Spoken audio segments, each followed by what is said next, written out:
প্রকাশ্যে এবং গোপনে সর্বাবস্থায় আল্লাহ রাব্বুল আলামিনকে ভয় করে আল্লাহকে হাজির নাজির জেনে তাদের সমুদয় দায়িত্ব জনগণের প্রতি অর্পিত দায়িত্ব পালন করবে। হযরত উমর রাদিয়াল্লাহু আনহু বলেছিলেন, ফুরাতের কুলে একটা কুকুরও যদি না খেয়ে মারা যায়, আমি উমরকে হাসরের ময়দানে আল্লাহর দরবারে জবাবদিহি করতে হবে।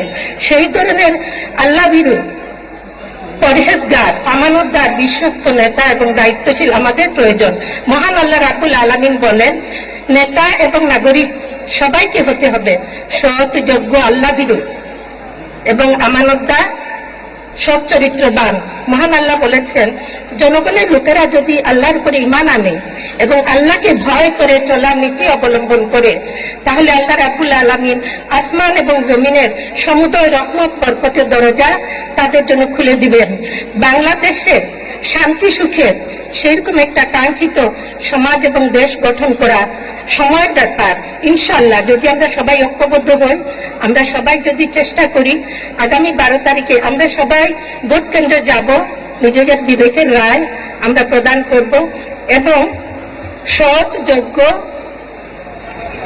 ইমানদার, আমানতদার প্রার্থী এবং নেতাকে আমরা বাছাই করে নেব, যাদের হাতে দেশ এবং জাতি নিরাপদ থাকবে। আমরা জানি ঢাকা 15 আসনের প্রার্থী জনাব ডাক্তার শফিকুর রহমান সাহেব, এবং আমরা যারা এখানে উপস্থিত আছি, আমরা এই আসনের আমরা সবাই ভোটার।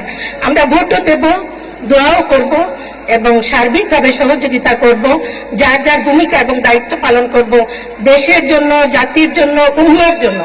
মহান রাব্বুল আলামিন আমাদের সবাইকে আমাদের প্রত্যাশিত কাঙ্ক্ষিত দায়িত্ব পালন করার তৌফিক দান করুন।